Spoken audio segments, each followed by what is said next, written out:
ಬಿಟ್ರೆ ನಮ್ಗೆ ಇದು ಅಂತ ಗೊತ್ತಿರ್ಲಿಲ್ಲ. ಇಲ್ಲಿ ಬಂದು ನಾವು ನೋಡಿದಾಗ ಇದು ಅಂತ ಚಿಕ್ಕಿಮಿಕ್ಕ ಅಂತ ಗೊತ್ತಾಯ್ತು. ಆದ್ರೂ ಇವ್ರು ಫೋನ್ ಮಾಡಿ ಇಷ್ಟೊಂದು 1 ಗಂಟೆ ಆದ್ರೂ ಬರ್ಬೋದಾಯ್ತು. ಅವರು ಇದುವರೆಗೆ ಯಾರು ಬಂದಿಲ್ಲ. ಎಷ್ಟೊತ್ತಾಯ್ತು ಇದಾಗಿ? ಇದು ಹೆಚ್ಚಿಗೆ 1.5 ತಾಸಿಂದ ನಾವು ಹಾಲಿ ಕೆಲ್ಸಕ್ಕೆ ಹೋಗೋರು ಅಂತ ಕೆಲ್ಸಕ್ಕೆ ಹೋಗೋರು ಸತಿ ನಿಂತ್ಕೊಂಡು ಯಾಕೆ ರಕ್ಷಣೆ ಮಾಡ್ತೀವಿ? ಒಂದು ನಾಟಿದ್ರೆ ಯಾರಿದ್ರು ಇಂಥ ಸನ್ನಿವೇಶಕ್ಕೆ ಯಾಕೆ ಬರಲ್ಲ ಇವರು? ದೊಡ್ಡ ಕೇಸ್ ಮಾಡ್ತಿದ್ರು, ಇದು ಮಾಡ್ತಿದ್ರು, ಬೇಕಾಯ್ತು. ಅದನ್ನೇ ಒಬ್ಬ ಯಾವನಾರು ಮಾಡಿದ್ರೆ ಅದನ್ನ ಯಾವನ್ ನೇರವಾಗಿ ಸಿಕ್ಕಿದ್ರು ಇವ್ರು ಬಿಡ್ತಿದ್ರ? ಬಿಡೋದಲ್ಲ. 1.5 ತಾಸು ಕಾಯ್ತಿದ್ದೀವಿ. ಏನ್ ಮಾಡ್ತಾ ಇದ್ರು? ನಾನು ಏನ್ ಮಾಡ್ತಾ ಇದ್ದೆ? ನಾನ್ ವೆಜ್ ಇರಲಿಲ್ಲ. ನಮಗೆ ತಿನ್ನಕ್ ಗೊತ್ತಿರ್ಲಿಲ್ಲ ಇದನ್ನ. ಯಾಕೆ ರಕ್ಷಣೆ ಮಾಡಿದೀವಿ ನಾವು? ಯಾಕೆ ರಕ್ಷಣೆ ಮಾಡಿ ಅದು ಬೇಕಾದ್ರೆ ಉತ್ತರ. ಇಲ್ಲಿವರೆಗೆ 1 ಗಂಟೆಯಿಂದ ಕಾಯ್ತಿದೀವಿ.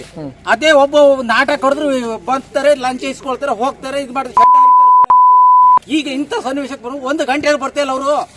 ಏನೇ ಹೇಳ್ತಿದೀವಿ? ಒಂದು ಮರ ಅಲ್ಲ, ಒಂದು ಕಡಿಗೆ ಕಡಿದ್ರು ಬರ್ತಾರಲ್ಲ. ಇಂಥ ಸನ್ನಿವೇಶ ಯಾಕೆ ಬರಲ್ಲ? ಇವತ್ತು ಇಲ್ಲೇ ಆಗ್ತಾರ ರಕ್ಷಣೆ ಮಾಡ್ತಾರಲ್ಲ, ಇವ್ರು ಯಾಕೆ ಬರಲ್ಲ? ತೀರಿ ಹೋಗ್ಬಿಡ್ತು. ಮಗು ಸತ್ತಂಗೆ ಸಾಯ್ತಲ್ರಿ ಕೈಯಾಗೆ. ಈಗ ನಾವಂತ ಕಳ್ಸೋಳೆ ಮಕ್ಕಳು ಹೊತ್ಕೊಂಡಾಗ ಏನೋ ಮಾಡ್ತಿದ್ದೀವಿ. ಹೌದಾ? ಯಾಕೆ ರಕ್ಷಣೆ ಮಾಡಿದೀವಿ?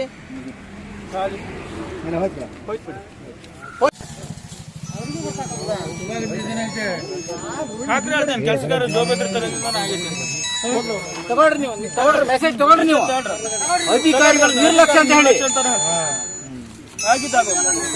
ಹೇಳ್ರಿ.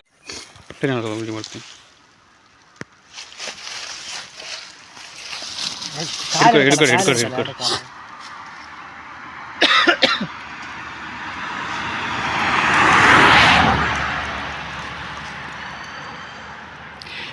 ಇಲ್ಲಿ ಗೌರಿ ಇದೆಲ್ಲ, ಇಲ್ಲಿ ನೀರು ಸಿಗತ್ತೆ, ಅಲ್ಲಿ ಬೇಗ ತರ್ತೀರ ಹೋಗಿ. ಫೋನ್ ಮಾಡಿ 1.5-2 ಗಂಟೆ 1.5 ಗಂಟೆ ಮೇಲಾಯ್ತು. ಆರಾಮಾಗಿ ಒಬ್ಬರೇ ತಗೊಂಡು ಹೋಗ್ಬಿಟ್ಟು ಅದ್ ಏನ್ ಮಾಡ್ಕೋಬೇಕು ಎಲ್ಲ ಮಾಡ್ಬೋದಾಗಿ.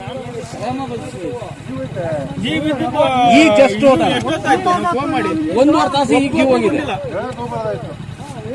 ಹೇಳಕ್ ಹೋಗ್ಬಾರ್ದು. ಹಕ್ಕಿ ಬಂತು.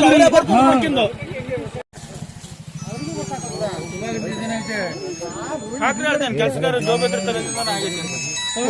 ತಗೊಳ್ರಿ ನೀವು, ಮೆಸೇಜ್ ತಗೊಳ್ರಿ ನೀವು. ಅಧಿಕಾರಿಗಳು ನಿರ್ಲಕ್ಷ್ಯ ಅಂತ ಹೇಳಿ ಆಗಿದ್ದಾಗ